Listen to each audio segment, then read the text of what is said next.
Real estate secondaries is an asset class that has grown considerably over the last decade, but has really entered the spotlight more recently in a period where liquidity significantly retreated from the real estate sector.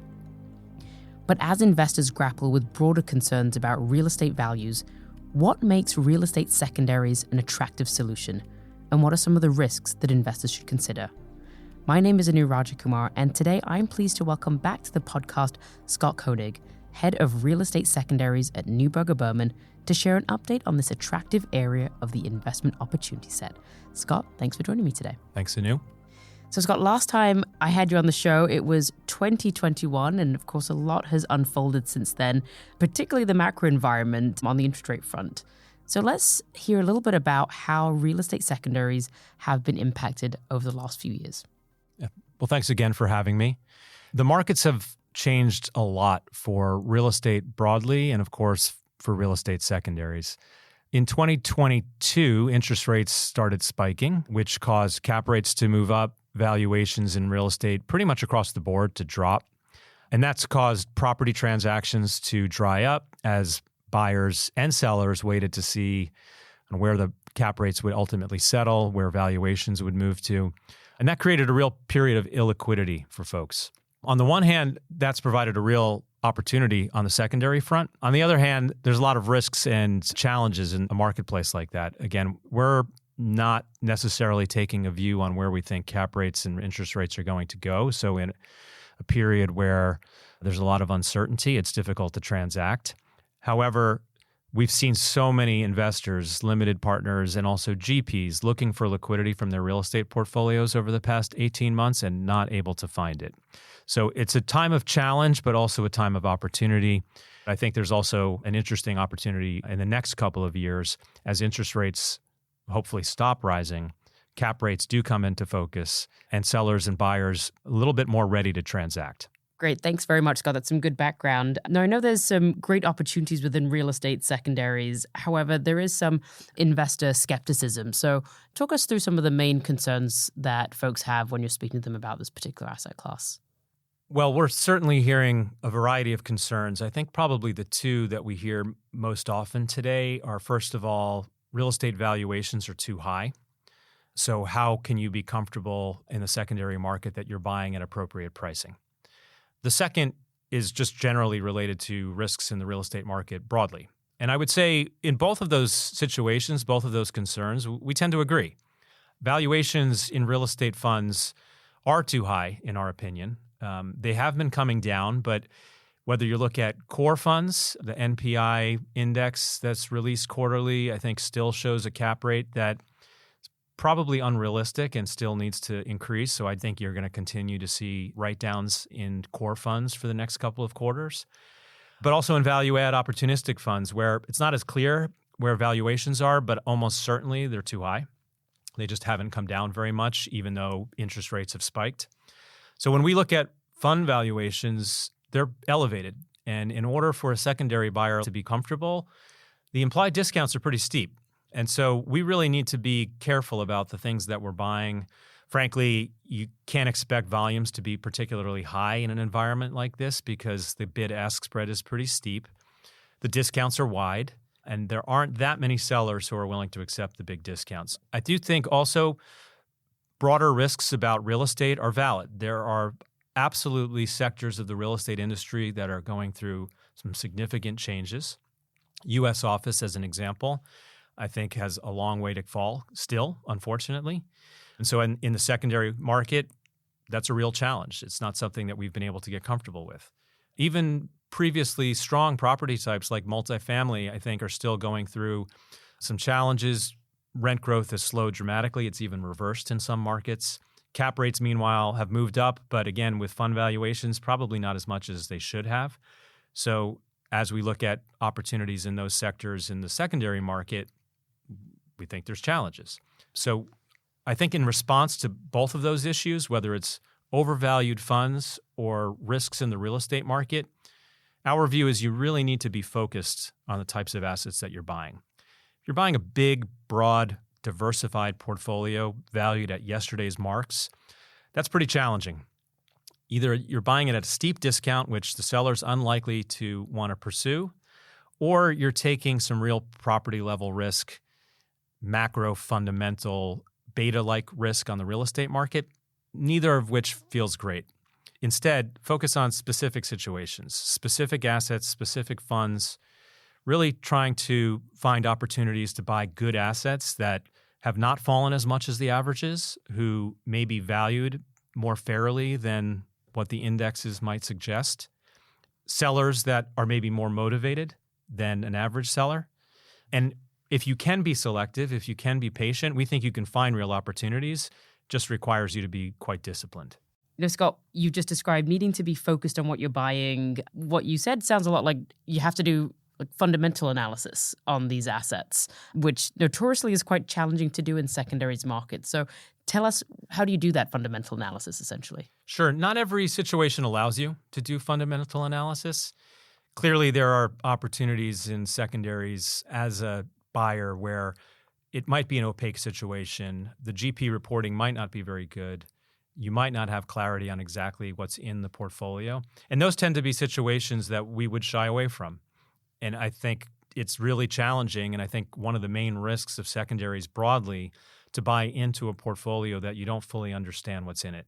As a result, we're focused on situations where there is transparency. Some funds, the reporting is quite good. Some funds, we have good relationships with the GPs and can get access to information that allows us to really understand what we're buying, which you can then supplement with your own analysis, your own local market research, speaking to local professionals, getting local market data. And as a result, really do have comfort about the types of assets that you're buying. We also think focusing on more targeted situations, maybe smaller transactions or more concentrated portfolios, where you're not taking beta-like risk on a hyper-diversified portfolio, which almost by definition is going to be beta-like, but instead focusing on situations where you screen out assets that you don't want to own and you focus on things that you think can perform. Again, that means you're going to have to pass on certain deals, which I think is a realistic scenario. I think you have to recognize that not every transaction might work for you, but you can find opportunities to invest in situations where you can get real comfort on the underlying assets and really undertake your own fundamental analysis. Any chance you could share an example of where fundamental analysis really helped make a clear decision? Absolutely. I'd say we really need to understand the underlying assets down to the level of the specific building, the specific rent and growth expectations that we have for those assets, and then the exit cap rates. And when we do that, we're able to evaluate not only where the GP is maybe marking that asset today, and maybe they're marking it too aggressively, but if we can do our own analysis and mark that asset to a cap rate that we think is appropriate, we think you can really drive real value in real estate secondaries. It's an ability to reprice the situation to what we think the market is telling us today, and basically using the secondary market to get access to that, where you wouldn't be able to get access to it in the direct markets right now at the same pricing. Situations involving multifamily assets, single-family rental portfolios, industrial assets, certain alternative asset classes, where we believe on the secondary market, through the discount and through a secondary transaction, you can come in at a cap rate, your own entry cap rate that is meaningfully higher than even what today's cap rates are showing in the property markets. That's, to us, the real attraction of the secondaries market. Again, it requires you to find situations where you can do that analysis and take a view on what your entry yield is. But when you do find those situations, we think you can get real comfort that you can buy assets for, frankly, below what they're intrinsically worth. Yep, sure. And that value proposition is so critical for investors who can be that liquidity provider. The last time that we spoke back in 2021, we spoke a little bit about LP-led versus GP-led investment opportunities. Give us an update. What are you seeing in terms of where some of the value can be found? Sure. We're seeing opportunities in both types of transactions for sure. GP-led has certainly been an evolving type of transaction. You're seeing more and more of that, and I think it's becoming more and more accepted in real estate. So there's plenty of opportunities out there in GP-led. But LP-led continues to be attractive. We've always maintained that there's sellers in illiquid real estate vehicles through all parts of the cycle. We think that's a long-term secular opportunity to find ways to invest and to buy LP-led. In this environment, although bid-ask spreads have been pretty wide and discounts have necessarily been wide given where valuations were and where the outlook for real estate has been, nonetheless, we found plenty of limited partners who have invested in illiquid structures that want liquidity. And if you're patient and selective, we've been able to find some quite interesting opportunities to buy at discounts. And I think that persists. I think if you're able to focus on specific opportunities, you can continue to find those deals. So we think LP-led transactions, even though volumes were almost certainly down in 2023 significantly, that there's going to be a lot of opportunities for that in the next part of the cycle. GP-led at the same time, we're seeing good opportunities there. Although one of the challenges we see in GP-led right now is GPs that are unable or unwilling to sell their assets in the direct property markets, given where valuations are, and asking the secondary market to basically replace that capital and pay a similar price to what they would have hoped to achieve in the direct markets. If it's a good portfolio or a good set of assets with a solid business plan, it could be attractive.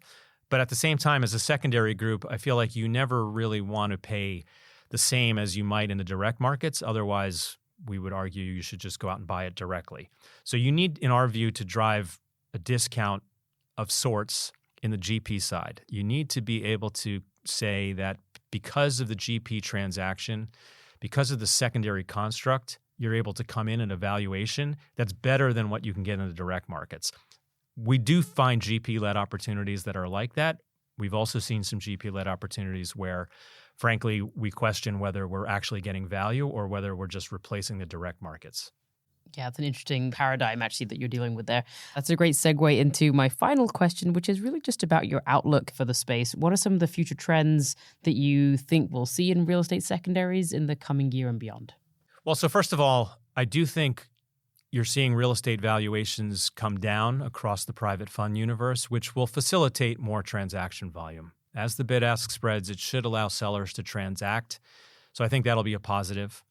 I do think as well as interest rates have hopefully peaked, that's given visibility to buyers and sellers on what cap rates and valuations should be. So it's removed some uncertainty to the market, and that should also help. In the meantime, however, it's going to take time for markets to stabilize and for an equilibrium to be found. And so in that period, I think is when you can find some very interesting opportunities. I think one area that could be of interest in the next period is preferred equity type structures or types of investments at the fund level that kind of bridge that bid-ask spread. I think we'll see some more of those. But I do think just in general, the next couple of years will be very beneficial for providers of liquidity, which is what secondary investors are at the end of the day. That's a great place to end. Thank you very much, Scott, for sharing those thoughts. Before you go, let me ask you a quick bonus question, which has nothing to do with the episode so far. Tell us about what a typical weekend looks like for you these days. It can be hobbies or family obligations or just your favorite way to relax. Sure. I have 3 teenagers, so my weekends are generally revolved around driving between one activity and another, still soccer practices and birthday parties and going to the mall, etc. So I'm a chauffeur, basically, on the weekends. I was going to say chauffeur on the weekends. Very, very good. A nice change from your Monday through Friday. Yeah. Well, Scott, thank you very much for chatting with me today. You know, you laid out a case for some of the reasons that real estate secondaries could continue to be an attractive area for investors. You know, you mentioned interest rates potentially moderating, fund valuations coming back in line, and as you said, continued motivation from sellers seeking liquidity. And I also just want to mention, if you've enjoyed Scott's thoughts today, I highly encourage you to check out the paper that he's recently written about real estate secondaries. It can be found on the Neuberger Berman website at nb.com. Once again, thank you very much for coming on the show, Scott. Appreciate your insights and for joining me today. Thanks for having me. And to our listeners, if you've enjoyed what you've heard today on Disruptive Forces, you can subscribe to the show via Apple Podcasts, Google Podcast, or Spotify, or you can visit our website, www.nb.com/Disruptive Forces, for previous episodes, as well as more information about our firm and offerings. This podcast contains general market commentary, general investment education, and general information about Neuberger Berman. It is for informational purposes only, and nothing herein constitutes investment, legal, accounting, or tax advice, or a recommendation to buy, sell, or hold a security. This communication is not directed at any investor or category of investors and should not be regarded as investment advice or a suggestion to engage in or refrain from any investment-related course of action. All information is current as of the date of recording and is subject to change without notice. Any views or opinions expressed may not reflect those of the firm as a whole. This material may include estimates, outlooks, projections, and other forward-looking statements. Due to a variety of factors, actual events or market behavior may differ significantly from any views expressed. Please refer to the disclosures contained in the episode notes and episode details, which are an important part of this communication. Investing entails risks, including the possible loss of principal. Past performance is no guarantee of future results.